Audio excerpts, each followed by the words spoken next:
శబ్దజ్యోతి సరస్వతి ఇద మందం తమః కృత్స్నం జాయేత భువనత్రయం యది శబ్దాహ్వయం జ్యోతిరా సంసారం న దీప్యతే.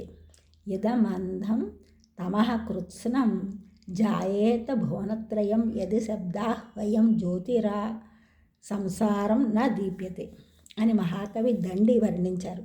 ముల్లోకములలో వ్యాపించిన అజ్ఞానాంధకారాన్ని రూపుమాపగల శబ్దజ్యోతి స్వరూపిణియగు వాగ్దేవత అనూహ్య రీతిలో ఈ జగత్తులో ఆవిర్భవించకపోయి ఉంటే సమస్త మానవ జాతి ఎంతటి దుస్థితిలో ఉండేదో ఊహింపశక్యము కాదు.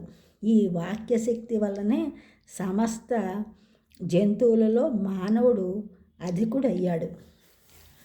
ఆ శబ్దజ్యోతినే ఆధ్యాత్మికవేత్తలు సరస్వతిగా కీర్తించారు. ఆ శబ్దజ్యోతి ఈ జగత్తులో అవతరించిన శుభదినమే మాఘశుక్ల పంచమి. దీనినే వసంత పంచమి అంటారు. ఒక రకంగా చూస్తే పుట్టినరోజు పండుగ సరస్వతీదేవికి అని చెప్పవచ్చు. సరస్వతి అనే పేరుకు మేదినీ కోశంలో జల ప్రాధాన్యయే సరస్వతి. ఈ పదమునకు సూచింపబడింది. సరస్వతీదేవి 2 రూపాల్లో ఉంటుంది. ఒకటి దేవతా రూపం, రెండవది నదీ రూపం. ఒక్క సరస్వతీ దేవతకి మాత్రమే 2 రూపాలు ఉంటాయి.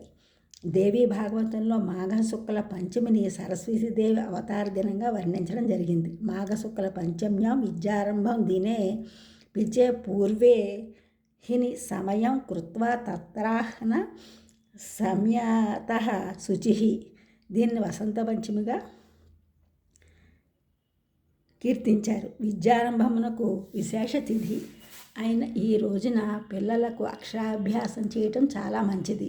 జ్యోతిష శాస్త్రంలో విద్యారంభమునకు సుముహూర్తంగా ఈ వసంత పంచమి చెప్పబడింది. ఈరోజు మొదట గణపతిని పూజించి అటుపై శారదా స్వరూపిణిని లేఖిని కూడా పూజించాలి. శారదా తిలకం అనే గ్రంథంలో తెల్లని పుష్పాలతో సరస్వతీదేవిని పూజించాలని వివరించారు. ఈ వసంత పంచమి రోజునే వ్యాస భగవానుడు గోదావరి తీరంలో సరస్వతిని సాక్షాత్కరింపజేసుకుని